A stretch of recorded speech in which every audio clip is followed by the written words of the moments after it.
Hello and welcome to another episode of Doctivity Health's Business of Healthcare series. Today we're discussing perspectives on a changing market.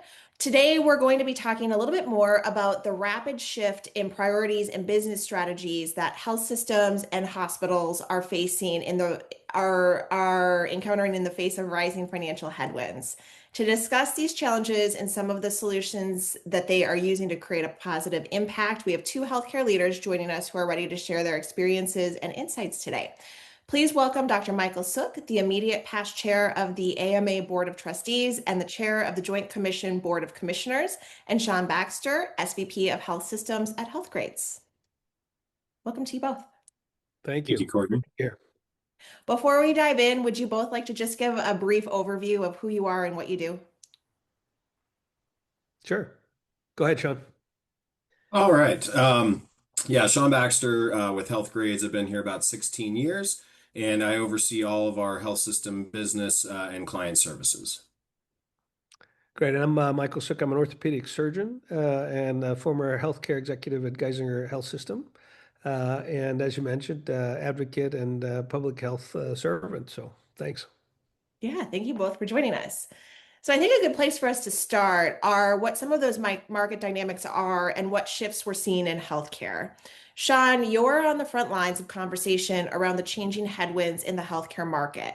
What are some of the recurring topics you're hearing about right now? Yeah, I would say I'm on the front lines, but I also think Dr. Suk is living it, so we'll love his perspectives as well. But right now, most of the conversations that I'm having revolve around three pretty key buckets, and clearly the main one being financial viability. I think there's continued workforce crisis going on. And then obviously technology as a tool for transformation. I think it really falls into those from what I'm hearing and seeing out there. I think on the financial viability front, right, health systems are truly facing a bit of an existential crisis right now. And I think that's leading them to, potentially lean more into the decades-long goal of value-based care that we all believe can actually reduce costs for them and put them in a more financially viable space. And so I think that especially in a realm where there's an increased adoption of specialty medications like GLP-1s, continued pressure of inflation. We've got the looming expiration of the EPTC credits, not to mention the other forecasted impacts from recent legislation. These systems are pretty worried and scared about what that bottom line is going to look like and what they're going to do about it. Yeah, Sean, if I could just jump in there too, I think you hit the three buckets right on the head. The finances, certainly what the workforce and the marketplace is doing, and then technology, which is really one of these great unknown questions. I mean, I think every day I wake up every morning and I watch something else that AI is doing that we can't even, we didn't fathom just 6 months ago. I think your conversation, or at least the topic you raised on value-based care is, and you rightly called it the decades-old, journey toward, and it almost sometimes feel like we're on a treadmill when it talks about value-based care, and that, our system doesn't necessarily finance appropriately to reward true value. And yet a lot of systems are really making their way toward that, having to make a balanced decision about which aspects of upstream care they're going to emphasize, potentially at the expense of some of the tertiary downstream care that they're currently being paid for. So I think that these are going to be ongoing challenges for systems, as they go on. And then on top of everything else, as of October 1, 2025, you throw politics into it. Now we've got a completely tumultuous environment where you almost don't know where to turn every single day. You're not really sure where to turn your attention to. And with a lot of the public health challenges that are coming, that's just going to increase, I think, the pressures on systems of care that are trying to do prevention, as an example. And certainly the payers are starting to pay attention to see where the puck is moving to. Yeah, and honestly, Dr. Suk, I can't imagine how that is as a provider navigating all that, right? And especially, with patient care for, many providers wanting to be the central focus. How do you break through the noise? What do you turn to, and what do you use as kind of a centering, guidance for all of that? Well, certainly, I think that when it comes to the clinical practice of medicine, we have our guideposts that are there in terms of what we consider to be best practice. I think that my scope as an orthopedic surgeon is a little bit different than when you look at the world of pediatrics or family medicine, and they're being faced by, the challenges to what they would consider to be gold standard care. And so, the interface that they have with their patients, and now you're overlaying the potential for payers not to support certain things that they've always been part of, or at least they've always felt has been part of their practice or recommendations. I think the uncertainty adds additional stress to that even central pillar we talked about is the workforce problem, right? I mean, turning our attention there, you now have a situation where our systems of care put so much pressure on the frontline providers and physicians that burnout's at an all-time high. I think people who are even in medical school, surveys show that many of them don't really fully intend to practice medicine full time, even after they graduate, upwards of 50%. And so, in the long horizon, when you look at it, you got the headwinds today, but then you look at what's potentially down the pike financially from a workforce issue, the burnout issue. And I think these are critical things we need to start addressing pretty quickly. You see more team-based care models or, value-based care improving that provider satisfaction? Yeah, 100%. I think that, the mantra these days around team-based care is critical because, whereas before, with the knowledge base that's increased and I think with the service needs that are there, we want to make sure that people in the provider side are operating or working at the top of their license. And so it makes no sense in many, from a pure value standpoint for example, an orthopedic surgeon to be rooming a patient. That's an Mhm. awfully expensive 1 minute a day that can add up very quickly. And I think those types of process improvements will certainly help, and potentially recognition of that will help with some of the workforce or burnout issues. And then I'd be curious to know your thoughts too about how HealthGrades is looking at technology, particularly as it weighs the customer experience, the patient experience, and things like that. Yeah, I was just going to go there as well. So, we look at it, we've, long been, one of the better engines to drive patients into providers' practices and ultimately into the health system. But what we found is we can lead them there, but, then we lose a lot of control and whatever pathways said providers or system has, we're at the whims of, or more importantly, the patient is at the whims of. And so, what we've really focused on over the last couple of years is being able to bring technology that does tie that together, that allows for not just a connection or a lead of a patient connecting with a provider, but how do you automate intake forms, have a seamless scheduling experience for those Sure. patients. And even taking it further to once they're, either discharged or leave the practice, how do you arm them with information that allows them to be better with their own care and more involved with it? And so that's what we've been doing. Now, what I'm curious about with you on the clinical side, and you may know the patient or marketing side of it as well, but what we see is there's such a barrage of AI coming at all of these health systems that it's almost leading to a state of inertia. There's these AI councils and nobody can make a decision. So curious to your experience in maybe the more clinical adoption of AI. Yeah, it's a really interesting point on, what we call AI. First of all, I think it's a definitional question, which is really important in that there's this notion that there's this artificial intelligence, and then there's something that we refer to, I think, on the clinical side is augmented intelligence, right? So Mm. this terminology really puts, I think, the physician, or certainly the care provider at the center of all this technology. And I think that may underscore some of the inertia that you're seeing is that to some degree, when we see all these technological advances, we almost want to take a back seat, start eating popcorn and saying, wow, that's going to happen. Right. I was on my Instagram feed and I was reading about this Chinese hospital in China that has no doctors, only robots with AI. And I'm like, first of all, is it real? I don't know, but is it the future? I think people are certainly thinking about it at some point.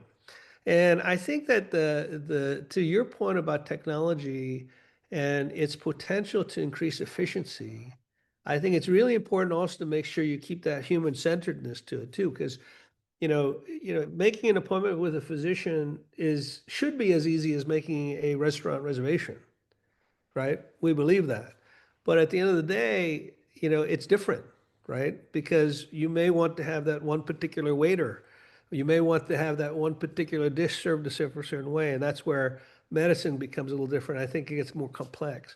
But certainly the technology advances are going to impact this provider physician patient relationship for sure. And my hope is that we continue to keep the patients and the physicians at the front with supportive technology, not subjugated to it. No, I really, it resonates with me, right? And the open table reference is not lost on me, but the complexity within healthcare, we've got systems that have 32 pre-qualifying questions before a Oh, patient can make an orthopedic online that's right. scheduling appointment, right? When you're booking a dinner reservation, you didn't just get a cancer diagnosis. So you might be more prone in the healthcare environment to talk to that office you've been referred to. When we stand up online scheduling on HealthGrades, we actually see phone calls increase, which is not what you would expect, right? And I think it's because of especially in higher acuity areas, right? You're scared, you really don't know what's going on. And so you do want a personal human touch on that other line, not just confirming that your insurance is actually accepted, but what am I to expect when I come in for these first visits with, something as grave as cancer. So yeah, I think that you're spot on. That human element absolutely has to persist, and that's where I see the automations really being in the non-clinical focused areas first, where, at least on the patient journey side, those gains can be made more expeditiously. Yeah, one of the other things I'd point out too is it's a tendency, particularly with the financial headwinds that we're talking about. It's a tendency for systems to look at or desire one size fits all solutions, right?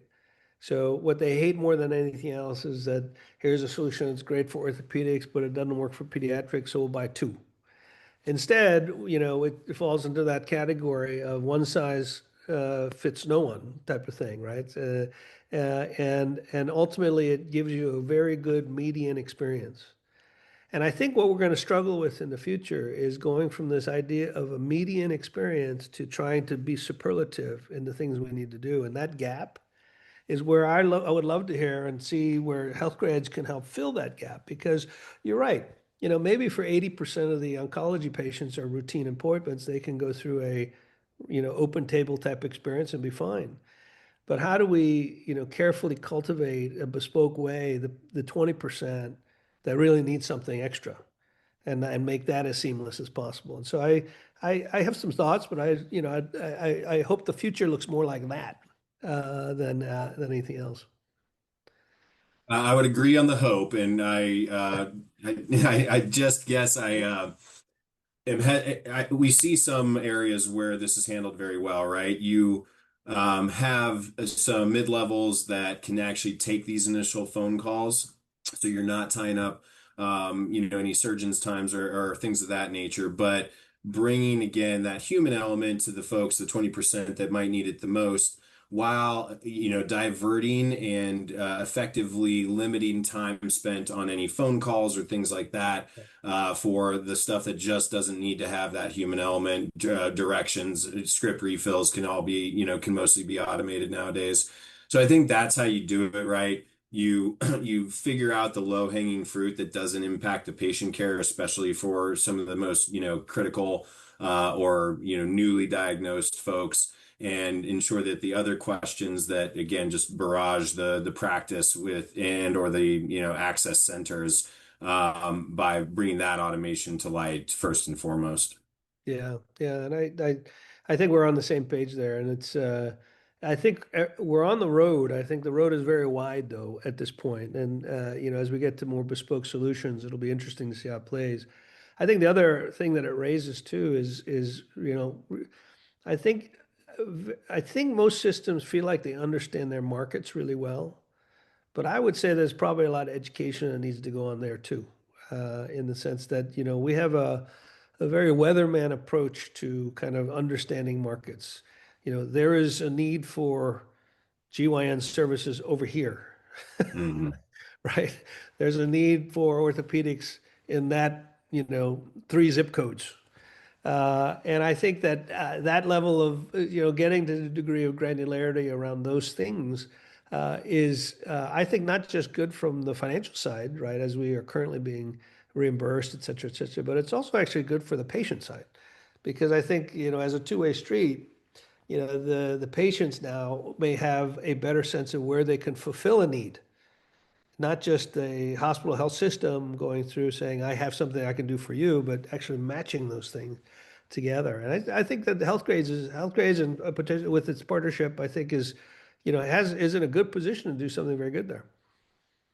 Right, and activity as well, right? That's where we really see, the strength of what can be done with the right data in the right format. You were spot on with the, weatherman approach. I was going to use the word intuition, right? We've Right. got folks making huge decisions, billion-dollar decisions sometimes off of intuition or clunky and outdated data.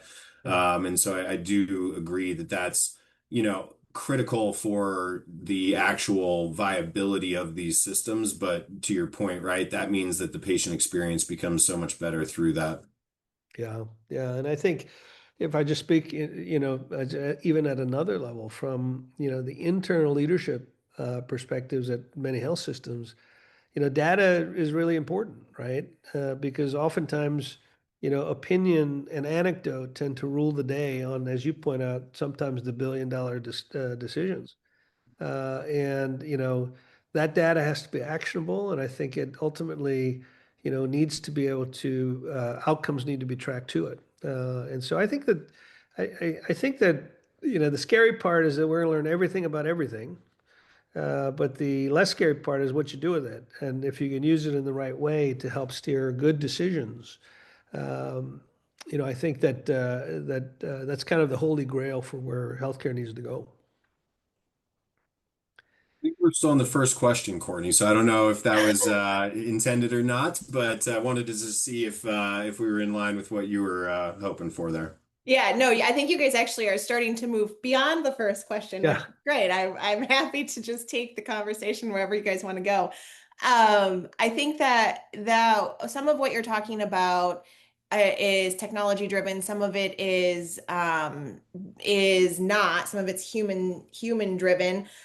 My question is, what do you think is the most important challenge for healthcare systems to prioritize going into 2026? And what do you think the solutions are that are most valuable to them to prioritize as they consider leaner budgets, workforce challenges, and technology that's available to them? That might be a little bit of I'll a jump in first, if that's all right. But I think the number one challenge for health systems is that financial sustainability. You've got more and more procedures moving to an outpatient setting. A lot of these systems were actually comfortable with the expanded Medicaid and the reimbursements that they were receiving from that. If we do see millions, come off of those rolls, they're very worried about the actual revenues, but also then having to manage that uncompensated care more. So I believe that to be the number one challenge, and within that is a whole host of things, right? And I think one of the biggest opportunities within that is what Dr. Suk and I have already been talking about, figuring out a way in a concerted fashion to automate what you can while freeing up providers' time for actual patient care and empowering those patients more. But Dr. Suk, I'd be really interested in your opinion there. No, it's not much to add to that. I think, Sean, you kind of hit it on the head. The financial headwinds that are being faced aren't going to go away by inputting more money into the system, right? As much as it would be a nice Band-Aid to just throw more money. I think we all have to focus on becoming, as you point out, more efficient. I think more focused on the upstream to try to prevent disease where we can, and find more efficient and better ways to treat disease when we get it. And unfortunately, I think it's also going to increase our conversations around the front end and the back end of life, right? In that we know that the cost of care is you have that bimodal distribution, right? Is that we spend a lot of money on the front end and a lot of money on the back end. We're a very death-denying society. And that's nothing bad to say. It's just we have to face the fact that that's real. And I think those are some of the areas that can be trimmed, if you will, from a financial standpoint, to see where we can make more available out of the same pot of dollars. And You I know, know you're really passionate about lifestyle medicine, right? Yeah. And so in between those the bimodal cost, drivers of individuals' care, how do you make it as sustainable as possible? And you can't just go in for episodic care and treat one disease state. And I think that that's super important, right? Incorporating nutrition, physical activity, sleep, and honestly, even the social connections that people have. I just recently went into my PCP. It had been a while because I'm a typical US health consumer and I don't take good enough care of myself, but I am now. Not just since that appointment, but the intake form had several questions on how much time do you spend alone, how much time do you spend with family, with friends, and one, I felt blessed. I've got a very strong social connection, but it really made me feel, blessed for other patients that folks that could be a driver of their actual health and well-being, and nobody was even asking that before. So I do love those improvements and hope we can continue on that path. Yeah, the lifestyle medicine, as you know, it seems like it's a new idea, but it really isn't. It's just I think what's new about it is it's more recognized as a fundamental, it's a foundation for everything we do in medicine, which is part of the reason why it as a specialty is an add-on specialty. It's not in of its own. You are a specialist in X area, and then you adopt, or at least you begin to incorporate and understand the aspects of lifestyle, which include things like social connectedness and avoidance of loneliness, substance abuse, physical activity, and being aware. These are common sense things, but now we kind of if you put a label on it, it now means something, so to speak. But yeah, I think again that emphasis is gives us hope that middle group, right, that don't need care today, but maybe we can avoid the care that they need tomorrow by adopting some of those things. So I agree with you.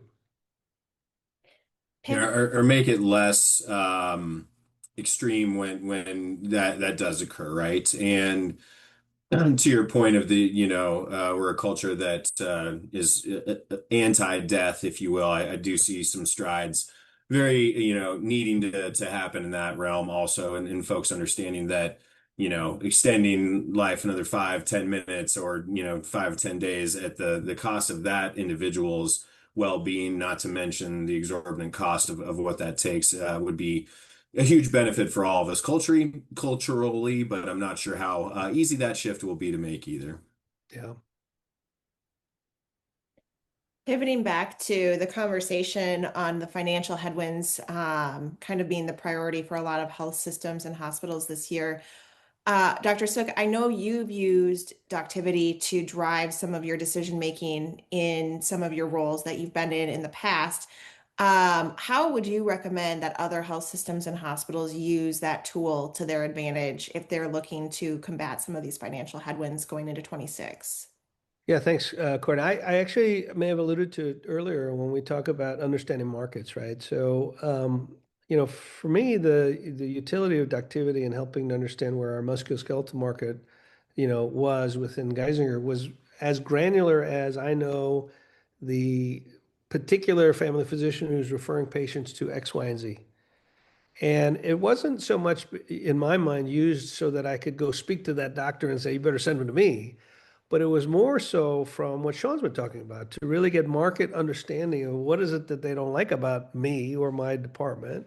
What is it that we can do better? And then there's the two-way street component of it, right? To allow patients in those geographies to know that I'm also available for their care. And so holistically, you take that data and now you expand it out, and now you actually are going from an individual patient care to a larger system influence of how they approach a market.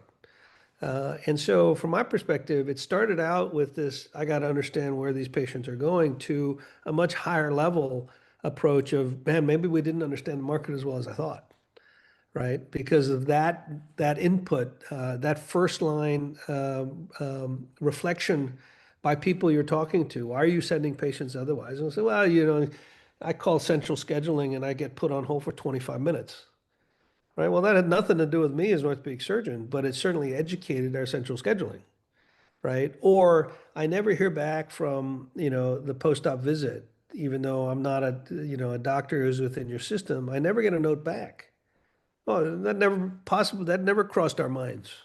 Right. After, and so we changed algorithms to make sure that they felt connected because ultimately it's not just to keep the business, but it's because lets them take better care of their patients because now they know what happened. So these are subtleties that I think come out from a very data-driven, approach that was unexpected, to be honest with you. And I think that's where systems have to go. Yeah, I would agree with all of that, and that's something that really drew me to the partnership with Doctivity right out of the gate. I think that Doctivity fits in all of these challenges that we've been talking about, very much so in the financial sustainability. Dr. Suk, I think you mentioned right, pouring more money into this isn't going to solve it. Yep. Doctivity really offers an ideal way to shift the financial picture for these systems without need for extra, funding, if you will. I find it somewhat appalling how little control many health systems that we work with have over even their employed base of physicians and their referral patterns. And that Yeah, right there offers, a multi-million dollar opportunity in most cases to just get better in the pathways that you were talking about, understanding what might be preventing the right referral patterns from happening. And so I think it's critical in that respect. And then, enhancing strategic growth, which we talked about kind of in the MSK market, is also one area that I just see to be a tremendous opportunity to not make, weatherman intuitive predictions about things, even if you do intimately know the market, right? Because the data usually comes out and informs you in a different way. that's right. And then even beyond that, with other specialties outside of MSK, we found that the data actually helped in the HR recruitment and hiring process. Right? Because, on two ends of this, the system doesn't want to hire somebody that's potentially unnecessary, Mm, right? And nobody on the clinical side wants to hire somebody who's going to be mad that they're not, busy enough, right? And so right. you take the two things in balance and, life is not perfect, but, the closer you can get to that red target and the bullseye, the better, right? Because if you're not even on the target, then you got a bunch of unhappy people on two sides, on both sides. Right.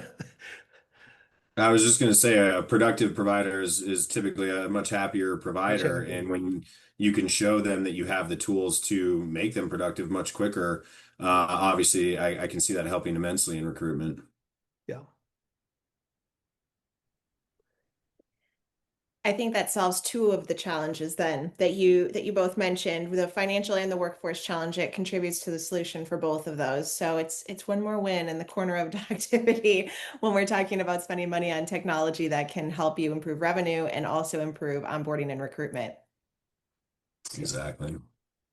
So, as we're thinking about these competing priorities going into 2026, and hospitals and health systems are looking at the solutions that will help them solve some of those challenges. We've talked a lot about Doctivity and the impact that that has. Are there any other solutions that you think that hospitals and health systems should be considering to solve some of the financial, some of the workforce challenges, and or some of those competing technology priorities? Sean, you want to take a stab at that one? Maybe talk about healthcare. Yeah, sure. I think it comes back to a little bit of what I was talking about earlier, right? On the patient side of things, having to take the understanding that consumer driven care is more apparent than it's ever been, right? Patients really are demanding more, and I think rightfully so. And so I think that the more that health systems and can understand that balance between the provider and the patient and bolster that experience, even though there might be pushback from some providers. And trust me, I don't want to even pretend that I understand the pressure that goes into the daily environment there. But, you know, many are still unwilling to open up calendars for things like online scheduling. You know, they don't necessarily entrust the patient with all of the data that they have their hands on nowadays, and the patient wanting to be more of a partner in that decision making. And so I think the more that, you know, that collective nature of more consumer focused care, both on the AI automation front, but just the way that providers and patients interact with each other, and the provider trusting that patient more. You know, yes, of course, they need to manage here, you know, the efficacy of the things that that patient is coming in armed with. But I think that that will help go a long way to better patient outcomes, but also cost efficiencies if you can kind of decouple or remove some of those current barriers. Yeah, it's interesting. We are going to have to learn in the clinical side how to integrate and deal with patients who are using AI on a regular basis.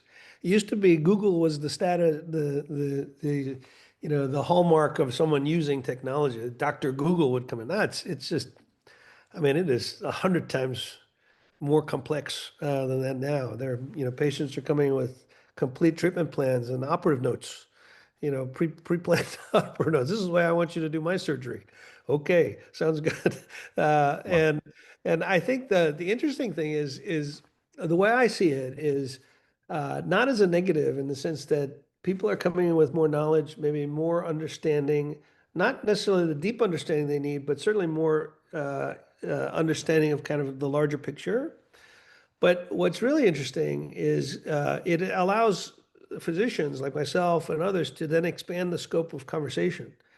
So in my 15-minute visit with somebody or whatever period of time in a preoperative sense, instead of going through every detail of the surgery and the postoperative complications, Sean, we talked about this. I can now infuse my conversation with more stuff about, pre-optimization and lifestyle approaches, right? So they're almost priming the pump with what I think would be good knowledge about what you are intending to do. And that gives you a little bit of breathing room to talk about other things that maybe downstream will help with this notion that, on the prevention side as well. Whereas before your constraints were, hey, you're having a total knee arthroplasty. Here's what's happening. This is what here. Watch this video. Here's the thing. After surgery, you go home. Good luck. See you later. And it's not, I work with a team of people who actually imbue certain bits of knowledge along the way. So it's not just one person, but oftentimes they'll walk away and say, I just spent 10 minutes with my doctor. What kind of visit was that? Well, in fact, they spent an hour talking to the radiology team, talking to the PA, talking to the resident, and all of that combined becomes that full experience. But they want to have that meaningful time with the doctor. I think that's where technology, if used correctly, and I think if we step in the right time in the right place, can actually enhance those visits. We shouldn't shy away, I guess, is the other thing I'm saying. Yeah, because you're not going to be able to, first and foremost, right? To your point earlier, how much it's grown in scope with ChatGPT and others. But I think it's fantastic to hear that it's actually helping you grow that scope of conversation, right? I mean, just the diet leading up to a surgery, as an example, right, can be so Yep. important. And if 100%. you're able to, again, imbue that and not spend all the time just focusing on the what's going to happen, that can be really powerful. And it almost feels like, again, that's a perfect opportunity to arm pre-op patients with different pieces of information that you've curated so they're not out there on the open, forum of whatever they might be using for searches nowadays, but clinically vetted videos and information that can have them as informed as possible when they walk in. Yeah. Yeah. I think that's the pivot, like all to new technology, is to try to move toward it and not, shy away from it. And we'll make mistakes for sure because there's lots of questions that come up with this idea of technology. And one question interesting. I was in a conversation just this morning with a group talking about liability concerns with AI, right? Mm. So if we embrace an AI recommendation and it's wrong, do you sue OpenAI or Chat? Probably not. No, no. And so what is the evolving role of the physician to be a supervisor for not just a physician extender, but, a technology? And, Yeah. and so it's a very interesting series of questions. That was one among many that I was on a call this morning thinking about this stuff. And, it just opens this door to, a lot of really good, interesting conversations we got to get ahead of quickly because it's not like we have the luxury of time. Yeah, and it seems to be shortening by the minute as well. Yeah. It is interesting that we're talking about a lot of new technology, but the two of you both come back to relationships as a core focus of healthcare. I think that that's important for us to note for our audience that relationships continue to be the number one most important thing that you should be focused on, and letting technology enhance those relationships, whether they're provider to patient or provider to provider, is so critical. Any final thoughts that the two of you have that we can share today on technology or relationships? Yeah, I would just say that I still think at the core of all of this, right, is improving all of this incrementally. And I think that starts at having real-time data and being able to have those proactive interventions pretty much at every level that we've been talking about here. And so ultimately, to your point, Courtney, the human connection in healthcare, I don't see it ever going away. I do want to look into the Chinese hospital with only robots. But I've always felt that, AI and technology can complement providers and patients, but they're never going to replace them. So I feel pretty strongly about that. Yeah, I think that, survey after survey, and certainly in the world that we live in today, patients value that relationship with their physician. And they actually will draw even a further distinction in that they value their relationship with a physician more so than even their PA or nurse practitioner or other extenders. And it's not to say that those providers are not critical to the care of the patient, but it is a team-based environment, right? And time again, physicians are ranked at the highest in terms of the person that they want a relationship with. Um, you know, I think that underscores kind of one of the things how we have to approach the new technologies, right? Is to see how it enhances it, not takes it away, right? How is it that, my open table reservation makes my relationship with my doctor stronger? I'll put that out there because I don't have an answer. But I guess, but that's the fundamental question, that we have to ask every time we import something new. Well, thank you both for joining us today. This was an enlightening conversation, and I'm sure we'll have you both back soon to talk more on other trends as we get closer to the new year. Sounds awesome. Pleasure.